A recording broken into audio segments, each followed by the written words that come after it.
How to disconnect your Facebook from Instagram.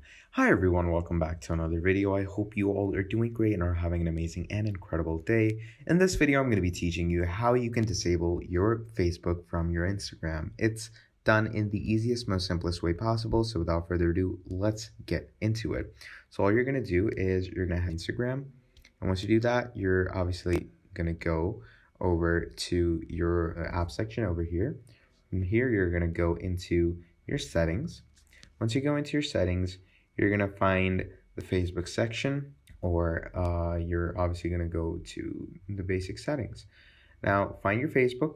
If you're obviously integrated with Facebook, it's going to show over here. If it doesn't, you can also go on this area over here. If it's connected, you're going to see it right over here.